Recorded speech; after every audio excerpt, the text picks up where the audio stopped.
Vamos a dar lectura a la palabra de Dios. Voy a leer ambas versiones, la versión más popular que es la 60 y traigo una versión también diferente, hermanos, pero mejor entendible. Dice de la siguiente manera: más, dice el proverbista Salomón, el rey Salomón, ¿es verdad que Dios habitará con el hombre en la tierra? Dice a manera de pregunta y dice: he aquí, los cielos y los cielos de los cielos no te pueden contener, cuanto menos esta casa que te he edificado. Voy a dar lectura a una versión más actual y dice: pero en realidad, ¿puede vivir Dios con la humanidad en la tierra? Si ni los cielos más profundos te dan abasto, entonces, ¿cómo será adecuado para ti este templo que te he de construir o que he construido? Siéntese, por favor.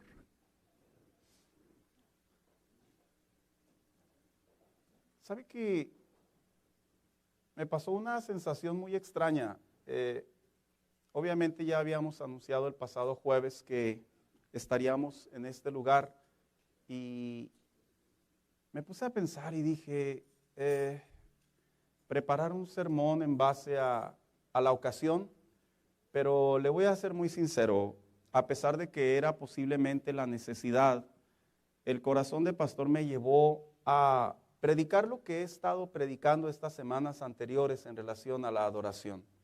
Sin embargo, cuando estaba estudiando, me di cuenta que este sermón es muy apropiado para lo que viene siendo el estar en este día, en este lugar. Y es precisamente a esta serie de mensajes que hemos estado desarrollando, que la titulamos La adoración que irrumpe el cielo. Porque quiero decir por cuarta ocasión, hermanos, a través de esta serie de mensajes, la adoración de la iglesia irrumpe los cielos. Es preocupante que muchos corazones y labios de creyentes lo dudan, o se preguntan si será cierto, o del otro extremo, de manera equívoca, tienen la impresión que los cielos se irrumpen. Sin embargo, creo que a través de estos mensajes que hemos estado hablando, hemos comprendido que la adoración que inició en el cielo vino a descender a la tierra. También hemos hablado de la adoración que Dios acepta, que el hecho de abrir nuestros labios no es suficiente. Hablamos también de cómo es que este hombre, por así decirlo, llamado Noé, fue ese primer hombre que ofreció un altar a Dios. Pero como a la misma vez Jesús ese par de aguas en donde le habla a la iglesia en relación a la adoración. Hoy este día le he puesto por tema este mensaje, la adoración en la cual Dios habita. Lo que acabamos de leer es lo que se le conoce como un momento de discurso o de reflexión. Lo voy a llevar a la historia brevemente. Se dice que Salomón, el hijo del rey David, recibió la instrucción de su padre de construir un templo para Dios. En la antigüedad, la gran mayoría de las naciones paganas, todas tenían un templo en donde adoraban a sus deidades. Sin embargo, el pueblo de Dios, por cientos de años, hermanos, la manera en la que ofrecían adoración a Dios o holocaustos al Señor Jehová era a través de un pequeño campamento en donde había un tabernáculo, una carpa. Y dice la Biblia que el rey David, hablando con el Señor en oración, puso en su corazón el construirle un templo al Señor. Para ese entonces David ya era un hombre poderoso. Israel ya había conquistado muchas tierras y David tenía en su corazón construir un templo para el Señor. Sin embargo, dice la palabra del Señor que el Señor le habla a través del profeta Natán y le dice, tú no lo vas a construir. Hay una razón teológica, hermanos, en los estudiosos, por qué Dios no se lo permitió a David construir un templo.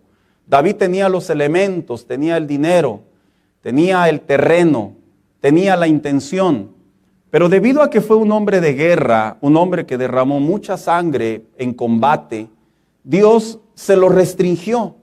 Pero Dios le dijo a David, pero tu hijo Salomón, él sí lo podrá construir. Dice la historia de los narradores que para ese entonces David ya había envejecido. Pero a pesar de haber envejecido, él se hizo de muchos elementos materiales para la construcción del templo. Salomón se sienta en el trono, muere David, y cuando pasa cierta edad en Salomón, Salomón cumple no solo con el deseo de su padre, sino con la obediencia a Dios de construir un templo. Dicen los teólogos, hermanos, acorde a las medidas y a los materiales en los que se construyó el templo, que era el templo más costoso, más maravilloso, más lujoso que podía existir sobre todos los tiempos. Su construcción eran prácticamente puertas bañadas de oro. Los interiores contenían materiales inmensos.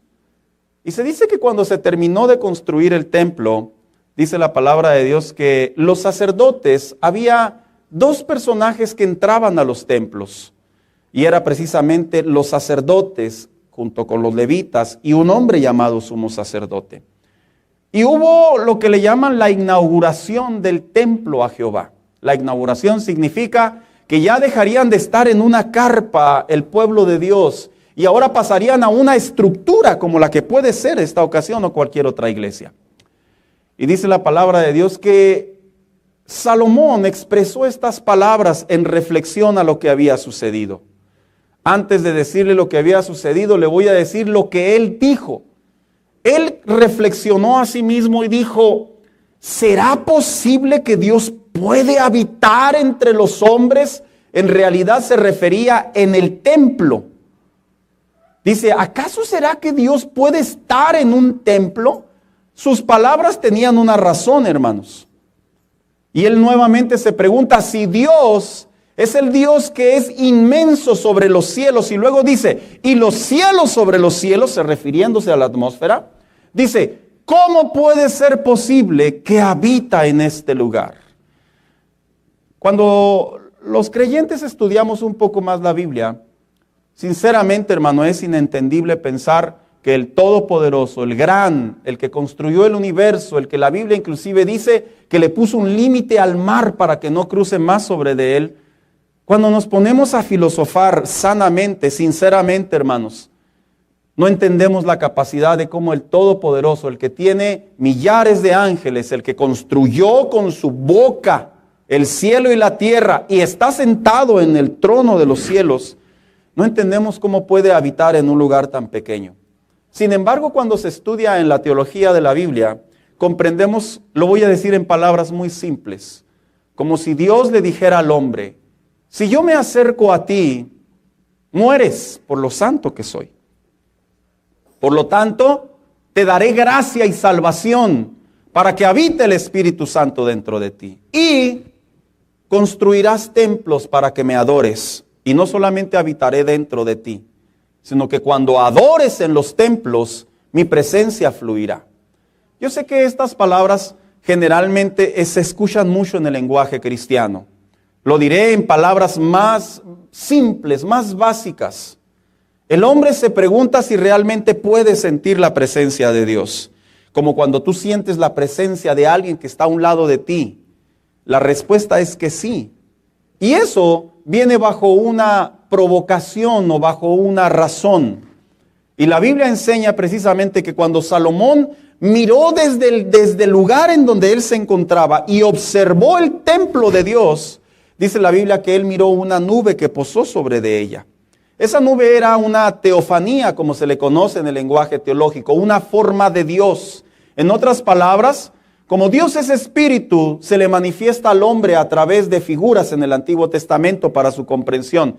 Y cuando Salomón miró la nube que posó sobre la inauguración del templo, de acuerdo a la ley, Salomón entendió que esa nube era Dios posando sobre el templo.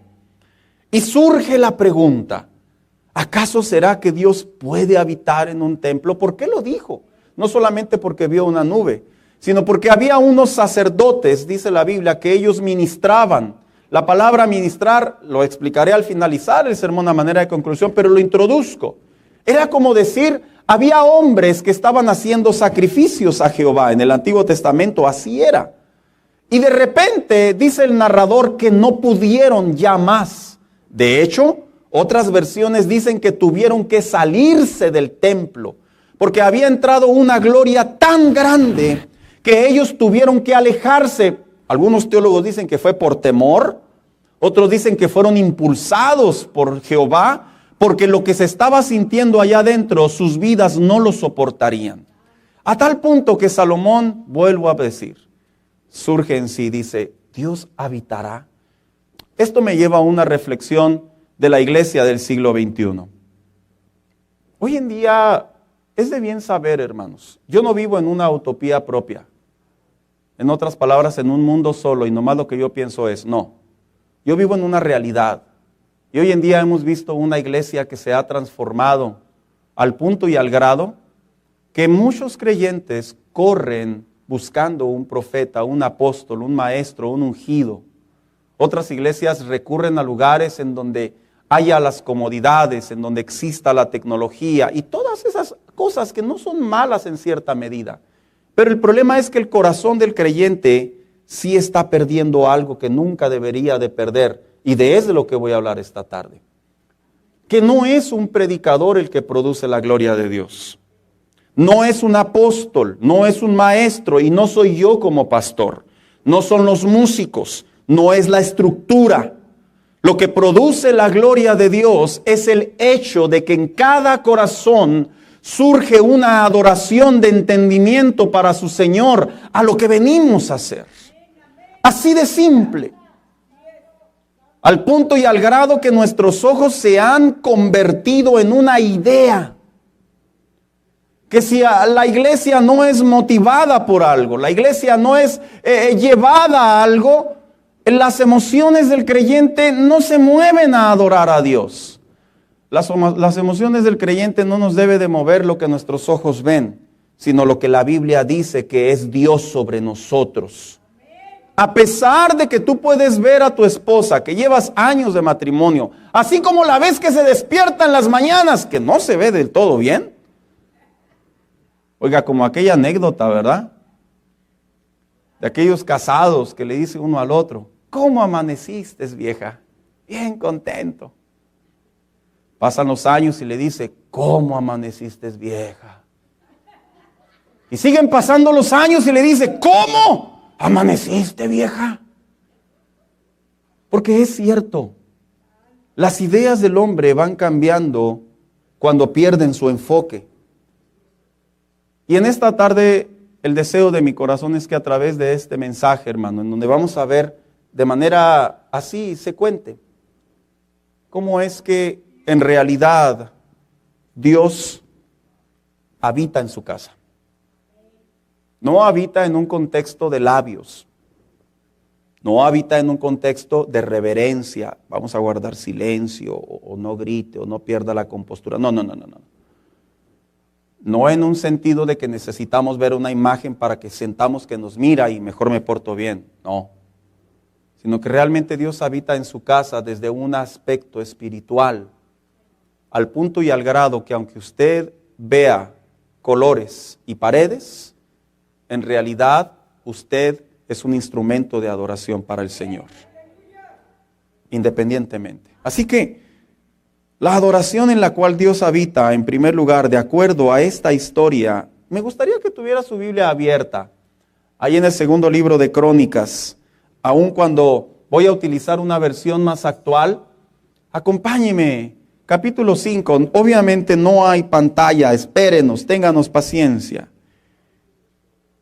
Y surge la pregunta, ¿qué introdujeron en el templo para que el rey Salomón dijera, ¿acaso Dios está aquí? Bueno, dice el capítulo 5, verso 10, dice, leo la versión Palabra de Dios para Todos. Lo único que había dentro del cofre sagrado eran las 2 tablas que Moisés colocó dentro del cofre en Horeb, donde el Señor hizo pacto con los israelitas de que salieron de Egipto.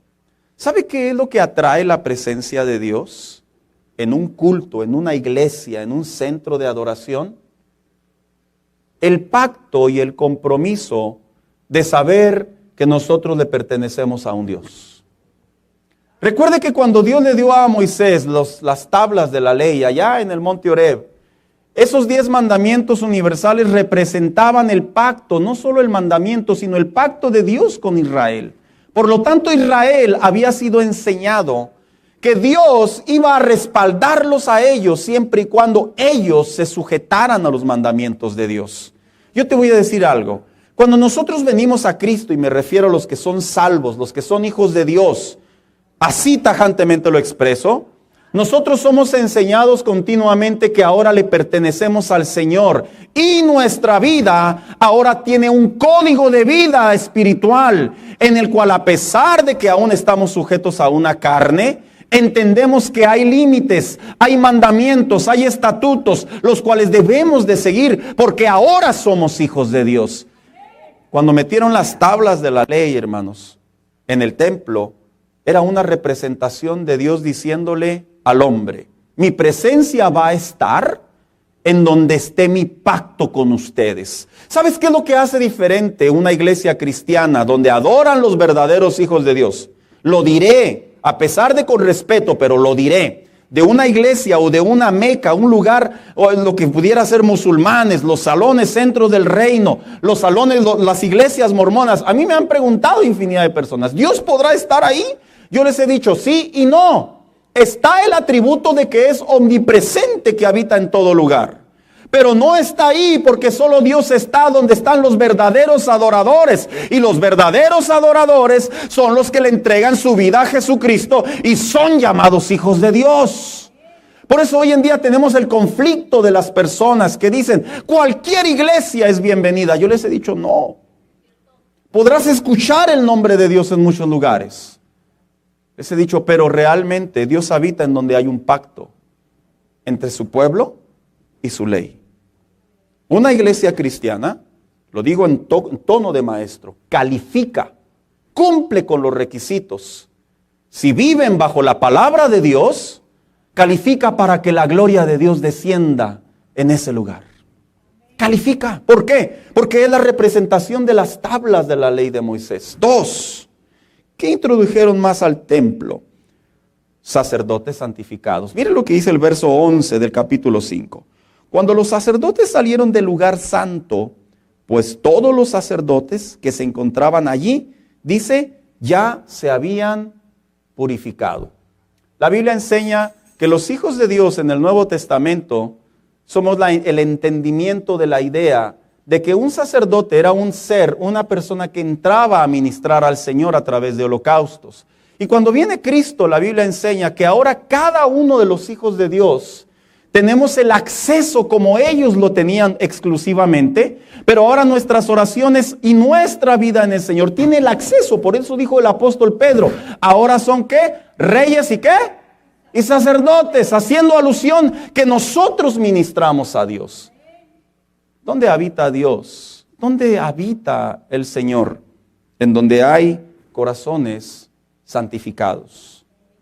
Recuerda que a los sacerdotes se les dio instrucción que se tenían que lavar muy bien las manos. Era una señal de pureza, porque tomaban instrumentos sagrados y tenían que lavarse muy bien los pies, también dice la Biblia. Porque el pisar un lugar sagrado requería ese procedimiento. Cuando nosotros venimos a la iglesia, yo seré muy objetivo. No venimos en nuestras mejores carnes. A veces venimos con problemas, a veces venimos con luchas, a veces venimos molestos, a veces venimos tristes. Pero la Biblia enseña que a través de la gracia de Jesucristo, la que nos lava y nos perdona nuestros pecados, la Biblia enseña que nosotros calificamos para estar limpios delante de Dios y poder ministrar al Señor con nuestra adoración. En otras palabras, cuando tú te animas y tú comienzas a adorar a Dios con tus manos, con tu voz, con tu corazón, con tus pensamientos, ya sea cantando, danzando, saltando, lo que le llamemos en la liturgia cristiana, la Biblia dice que tú calificas para ministrar al Señor y lo haces con un corazón puro. No hay razón para que un cristiano pierda o tenga la idea ¿Acaso Dios estará entre nosotros? Dios está aquí, hermanos. Dios está aquí. ¿Qué más había en el templo? Dice que había levitas y cantores. Mire lo que dice el verso 13. Tocaban las trompetas y cantaban al unísono, a una voz se refiere, alabando y dando gracias al Señor. Hacían sonar las trompetas, los platillos y los otros instrumentos musicales mientras cantaban y alababan al Señor. En cualquier lugar se puede cantar, en cualquiera. Sin embargo, veamos qué es lo que estos hombres cantaban. Dice, porque Él es bueno y su fiel amor es para siempre. ¿Sabes? El salmista David, decía yo la semana pasada que este hombre fue el pionero de las iglesias, por así decirlo, de los cultos del Antiguo Testamento. Preparó cantores, trompetistas, hombres de viento, y había una adoración impresionante, 24/7. Siempre en el tabernáculo había alabanza y adoración al Señor. Siempre estaban encendidas, siempre había aceite. Fue algo impresionante lo que hizo David. Y las personas a veces no lo saben, lo digo en el sano juicio, por falta de leer la palabra de Dios. Pero yo decía la semana pasada algo muy cierto. ¿Te hace imaginar un lugar en donde siempre estén cantando las 24/7? Es sinceramente, en estos tiempos, sería una locura, hermanos, en el buen sentido de la palabra. Y David lo hizo. Y cuando llega Salomón, Salomón toma precisamente los cantores, los trompetistas, las voces que su padre David ya había preparado. Y dice que en la dedicación del templo los puso a cantar. ¿Sabes? Los hijos de Dios, primero para los hijos de Dios. Los hijos de Dios no debemos de cantar a fuerzas. No debemos de cantar para que, pues no se agüite el hermano que está acá atrás, ¿verdad? Cántele, hermano, por favor. Ándele, no sea malito. No. El Hijo de Dios canta por una razón, y la acabamos de leer. Porque Él es bueno y porque su amor es para siempre. Israel reconocía que todas las victorias, los territorios que se habían conquistado principalmente por David, porque dice la Biblia que Dios exaltó a David y sus enemigos le temían, hermanos. Mira, el pueblo de Israel antes de que llegara David al trono estuvo sumergido en guerra sobre guerra, y los jueces, dice la historia, que los hacían cautivos, les derribaban sus lugares en donde sembraban, por acá les destrozaban, les quitaban propiedades, estaban prácticamente en una precaria. Y cuando llega la época de los reyes, los monarcas, y se sienta David en el trono, dice la Biblia que por mano de David, el pueblo de Dios se extendió de una manera tan inmensa, se extendió, hermanos, que inclusive los reyes se unían para pelear en contra de Israel y eran derrotados. No es que David fuera muy hábil, hermanos, que lo era. No es que David fuera muy astuto, muy sagaz, muy inteligente para combatir. Es que David siempre hizo un principio que es muy sano introducir en la vida de los cristianos.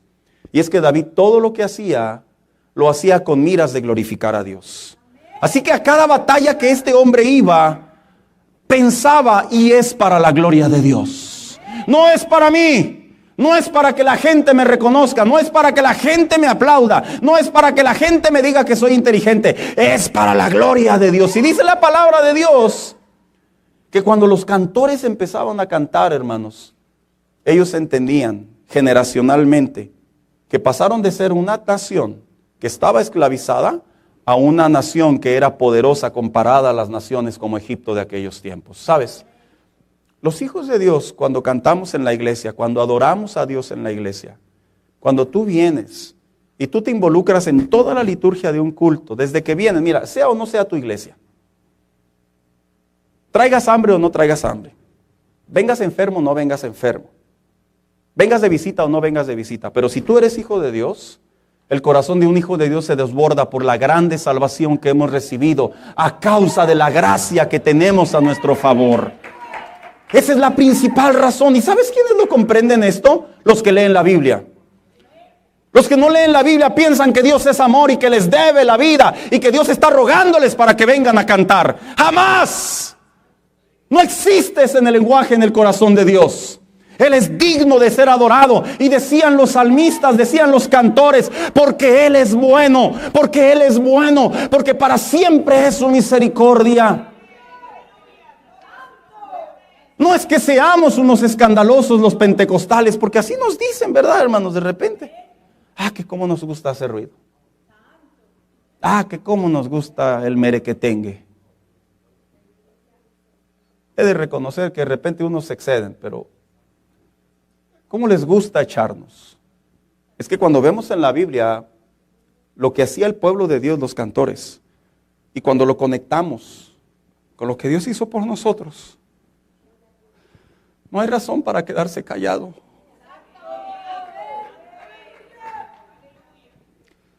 Voy a decir estas palabras nomás porque aquí está esa persona. Cuando murió mi padre, mi corazón se desgarró. Se desgarró. Y yo me escondía en la esquina de un cuarto y le decía a Dios, si tú no me ayudas, nadie me va a ayudar. Y ese lugar fue mi oasis por meses para soportar la pérdida de un padre. ¿Cómo no le voy a dar gracias a Dios? Que si estoy en este lugar fue por un hombre que me presentó el evangelio, que se restauró en su comunión con Dios, que me enseñó a ir a la iglesia. ¿Cómo no le voy a dar gracias a Dios? Yo soy producto de la gloria de Dios en la salvación de un hombre, hermano mío. Por eso cuando las personas dicen, ay, qué exagerados, qué escandalosos, es que tú no conoces nuestras historias. Solo los que vivimos las historias podemos saber que tenemos a un Dios grande que merece ser adorado. Tú tienes tu historia, tú tienes tu tiempo, tu temporada. Tráela a la memoria y que ese sea la motivación, la inspiración para cantar y para alabar el nombre de Dios. Por eso cuando David transportó el arca del pacto a la ciudad de David, así la titulan algunos narradores, e iba entrando a la ciudad, iba entrando. Dice la Biblia que literalmente este hombre iba saltando y danzando. Y dice que desde un lugar alto su esposa lo miró y ¿qué crees que hizo? Lo despreció, dice la Biblia. Dicen algunos estudiosos, muy bien acertadamente, me uno a esa idea, que debido a esa acción de esa mujer nunca le pudo dar hijos a David.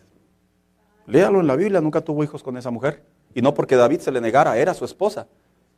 Es que el hecho de despreciar un corazón que está alabando a Dios, también cae juicio. También cae juicio. Pero un corazón que está agradecido, como estos cantores, estos trompetistas, porque Él es bueno y Él es fiel y su amor es para siempre. Cuando un hijo de Dios entra a la iglesia, no es que queramos vernos bien en una foto o querramos aparentar algo. Te lo diré a título personal. Que no te importe. Que no te importe si alguien te ve llorando. Es que ellos no conocen tu historia. Que no te importe si alguien te ve en un altar y que te juzguen si estás, mira, ¿por qué dura mucho? Mira, yo me acuerdo, hermano, cuando iba a la iglesia y me veían en el altar, de repente se me acercaba uno que otro hermano y me decía, hermano, necesita un consejo, anda en pecado. Porque me veían mucho tiempo en un altar. No, es que estaba en un altar diciéndole, Señor, gracias porque me has ayudado tantos años y me has permitido salir adelante. Tú tienes tu historia. Que nada apague tu gozo, tu adoración, tu alabanza. Yo sé que vivimos en una generación en donde muchas cosas hoy en día se ven raras. Antes, lo he dicho, antes, cuando la gente visitaba el altar, se quedaban 2, 3 allá atrás. ¿Sí se acuerdan, hermanos? Y se veían raros. Hoy en día, si la gente pasa a un altar, nos vemos raros. Que nadie apague lo que Dios ha hecho en tu vida. Estos trompetistas, cantaban al Señor. Bien dijo el apóstol Pablo, escribiéndole a la iglesia de los Efesios, para que puedan entender en compañía de todo el pueblo santo lo ancho, largo, alto y profundo que es el amor de Cristo. haciendo referencia que él oraba para que los creyentes comprendieran que la obra de Dios nos deja sin aliento, nos deja sin fuerzas, inclusive cuando se trata de adorar y de alabar a Dios. Lo entregamos todo. Mira, yo recuerdo cuando antes salíamos de los cultos, salíamos con la voz ronca, ronca. Pero salíamos contentotes. Unos se levantaban que apenas se podían levantar, pero se salían bien contentos. Así se veía. ¿Por qué? ¿Acaso eran mejores las iglesias de antes que las de ahora? No. Es que ellos comprendían lo que era verdaderamente adorar a Dios dentro de su casa. Porque adorar a Dios no tiene que ver con tu personalidad. Adorar a Dios tiene que ver con el entendimiento de lo que Dios ha hecho en tu vida. Gritar no significa que estás adorando a Dios. Pero si lo estás haciendo en el entendimiento de tu relación y tu comunión con Dios, es válido para el Señor. Así como cuando un niño llora. Cuando un niño llora para la mamá significa que quiere atención. Pero si ese niño no es de la mamá, significa que está dando lata para nosotros. Pero solo los que conectan entienden de qué se trata. Lo que le quiero decir en esta tarde, en cortas palabras, hermano mío, es que nuestro corazón puede atraer la gloria de Dios cuando realmente nuestras vidas y nuestro entendimiento comprende que Él es digno de ser adorado, porque Él es bueno y para siempre es su misericordia. ¿Qué produjo esta actitud? Los sacerdotes, las tablas de la ley, los trompetistas. Era como un culto como nosotros. ¿Qué produjo?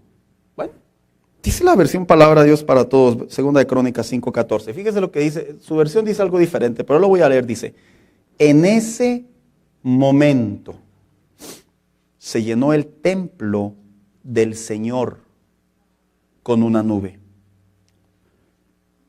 Debido a la nube, los sacerdotes no pudieron seguir celebrando el culto, porque el templo de Dios estaba lleno de la gloria del Señor.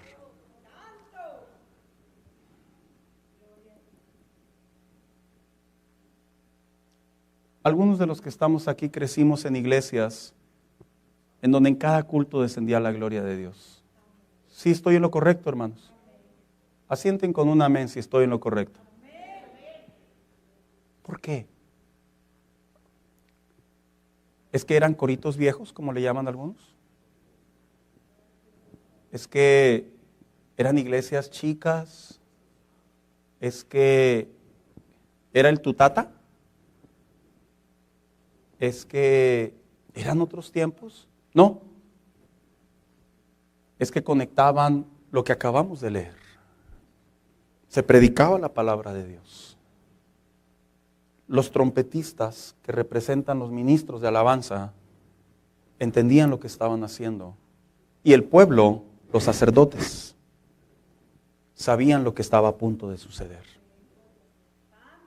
Y quiero hacer una aclaración. No estoy diciendo con esto que nosotros no sabemos lo que no estamos haciendo. Sí lo sabemos, hermanos. Pero es necesario que lo adoptemos de manera personal. Porque yo te voy a decir algo interesante. Aquí puede haber un número de personas que pueden adorar a Dios en espíritu y en verdad. Y ellos salen bendecidos de la iglesia. Salen ministrados del Señor. Pero también puede haber otro número de personas que no lo hacen así. Y tienen la idea que esa es una iglesia o que esto es iglesia. No. De acuerdo a la Biblia, cuando la iglesia adora al Señor, la presencia de Dios desciende. Y cuando dice la Biblia, en ese momento se llenó el templo del Señor con una nube, yo quiero que figures junto conmigo lo que el narrador y los testigos experimentaron. No era una nube cualquiera. No era una nube más la que se estaba atravesando. Ellos sintieron lo que estaba sucediendo. Y yo te pregunto, ¿Tú sientes lo que está sucediendo en cada culto? ¿Sientes lo que está sucediendo cuando entras a una iglesia cristiana? ¿Sientes lo que está sucediendo ahorita? Dice la Biblia, debido a la nube, los sacerdotes no pudieron seguir celebrando el culto porque el templo de Dios estaba lleno de la gloria del Señor. En otras palabras, se irrumpieron los cielos y Dios respondió. Yo entiendo que usted está, asumo, poniendo atención a la enseñanza. Pero quiero que reflexiones conmigo en este momento. ¿Quieres que Dios te bendiga? Yo no hablo de que te dé dinero, o que te sane, o que te dé sabiduría, o que te dé paz. No, yo no hablo de eso. Yo hablo de su gloria. Yo sé que todos venimos a la iglesia por lo general con una necesidad, una motivación. Y no está mal. A veces venimos a la iglesia porque traemos mucha carga y queremos estar en un lugar en donde rendirnos. Es válido. A veces venimos a una iglesia porque queremos un milagro de Dios. Es válido, hermano. A veces venimos a la iglesia porque, vaya, tengo muchos años haciéndolo. Pero te digo algo. La razón principal por la que entramos a la iglesia, y no lo digo yo, no es una opinión personal. Esto no tiene nada que ver con la doctrina que yo creo personalmente. No, esto tiene que ver con lo que la Biblia dice. La razón personal por la que nos congregamos es porque venimos a alabar y adorar a nuestro Señor y Salvador Jesucristo. La razón principal por la que nos levantamos, la razón principal por la que nos vestimos, la razón principal por la que separamos tiempo, la razón principal por la que entramos por los atrios es porque Él es bueno y porque para siempre es su misericordia. Y mi corazón, mis palabras, mi presencia es una ofrenda para el Señor. Cuando lo hacemos en ese sentir, hermano mío, ahí es cuando realmente se irrumpen los cielos y la gloria de Dios desciende sobre cualquier iglesia, no sobre de esta, sobre cualquier congregación, no importa si es aquí, allá o más allá, sobre cualquier congregación que alaba a Dios en espíritu y en verdad. No es lo moderno, no es el discurso, no es lo amable que lo reciban en la puerta. Es que venimos como una ofrenda a decirle a nuestro Señor, tú eres la razón de mi culto, tú eres la razón de mi alegría, tú eres la razón por la que estoy aquí. Y sabes, gloria a Dios en su misericordia, que a respuesta no solamente Dios recibe nuestra adoración, sino Él es tan bueno, dice la Biblia, que cuando ve corazones, iglesias de adoradores, Él es tan bueno, que no es solamente, qué bueno que me adoras. No. Te comienza a dar paz, comienza a brotar sabiduría, hace milagros, fluye su gloria, a unos los bautiza, a otros les abre ojos espirituales, a otros los llena. ¿Por qué? Porque eso es lo que produce la adoración en la iglesia. No es el hecho, hermano. Mira, te voy a decir algo que leí hace unos días y lo diré y ya estoy finalizando. Hace unos días salió una iglesia, con el debido respeto lo expreso, la tomo de ejemplo. Una iglesia que sus publicaciones decían así, y son todas, lo noté.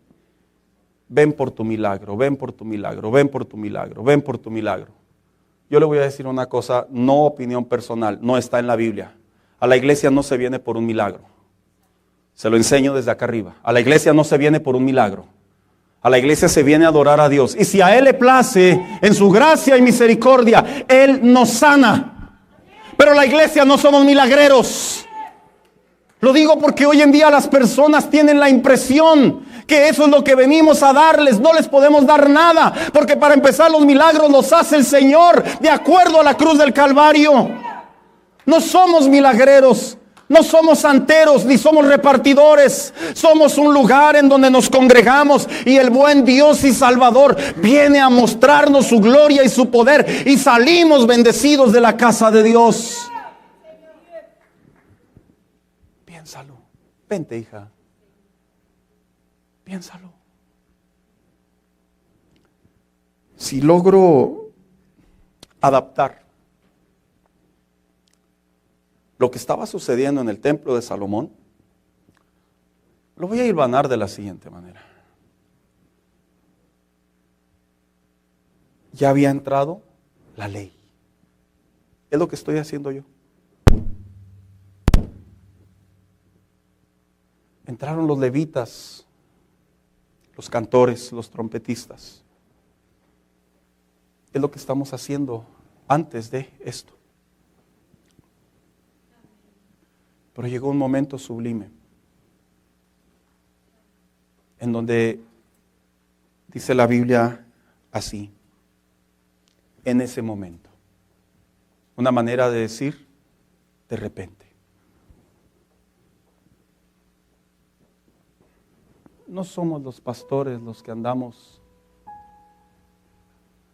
dando algo. Hoy en día yo como tengo conflictos con los creyentes que andan persiguiendo profetas y apóstoles e iglesias. Es un conflicto, hermanos. Piensan que esos lugares, ahí se van a hacer cosas. Nunca he entendido eso yo. Porque yo sí me voy a la Biblia, yo no estoy molesto con ellos. Yo no figuro a David diciéndole al pueblo de Dios o a Salomón, vénganse acá muchachos, acá sí está chido. No veo a la iglesia del Nuevo Testamento haciendo eso. Yo veo a cada pastor responsable de su iglesia enseñando lo que es la casa de Dios como centro de adoración. Eso es lo que yo veo. Yo no veo que se andaban peleando ni a ver a dónde corre la gente. No. En tu interior, si tú y yo nos unimos esta tarde para adorar, para agradecer, para alabar, para rendir, para traer tributo, ofrenda de corazón, de alabanza, de adoración, en serio, puede posar una nube en este lugar. En serio, hermano. No es broma. No te estoy vendiendo una historia, algo inanimado. No te estoy vendiendo una fábula. Te estoy hablando lo que la Biblia dice que sucede cuando los hombres y las mujeres llegan a ministrar al Señor, a rendirle adoración al Señor. Tú eres ese sacerdote, tú eres ese levita, tú eres esa ofrenda. En tus labios está esa gracia que Dios nos ha dado para poder llevar nuestra adoración y que se irrumpan los cielos y descienda la presencia de Dios. Por eso es que hoy en día la gente, dijo una vez un pastor unas palabras muy ciertas: me preocupé el día que entró un inconverso y me dijo en mi cara, qué bien me la pasé. Alguien que no tenía idea de lo que era una iglesia. Dice, me preocupé. Y yo seguí leyendo el artículo. Y dice, porque la iglesia no es un lugar para que se la pasen bien. La iglesia es un lugar en donde venimos a traerle al Señor nuestro corazón. Y una ofrenda se quema, duele. Por eso es que los altares eran bien enseñados anteriormente, que el altar era un lugar para rendirse. Y hasta cierta medida pasábamos al altar entendiendo la necesidad del tema de la predicación. Por eso lo hacíamos. No lo hacíamos porque éramos unos pecadores y no teníamos nada que hacer, no. Lo hacíamos porque entendíamos la naturaleza de lo que veníamos a hacer. Yo quiero preguntar, ¿hay adoradores aquí? Levante su mano, quiero ver adoradores.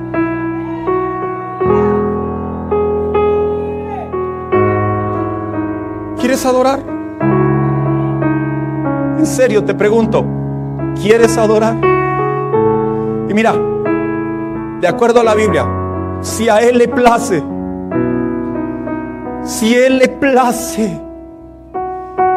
Él puede hacerte un milagro. Yo no. Si a Él le place, Él puede sanarte. Pero mientras tanto yo vengo a rendirle adoración a mi Rey. Mientras tú adoras, va a darte sabiduría para poder salir adelante en ese problema. Va a sanar tus corazones, tus heridas. Te va a dar ánimos para continuar. Porque es cierto, hermano. Yo he conversado con personas que vienen a la iglesia y dicen, ya era la última vez que iba a venir. Ya prácticamente venía a despedirme de la iglesia a lo largo de mi vida en Dios. Ya le había dicho a Dios, ya no puedo, me despido con esta reunión. Pero en esa reunión pasó algo. Y es como si Dios me reconectara otra vez. Le digo, es que no te puedes ir. Una vez que pruebas su presencia, no la puedes abandonar. ¿Quieres adorar a Dios? Póngase de pie.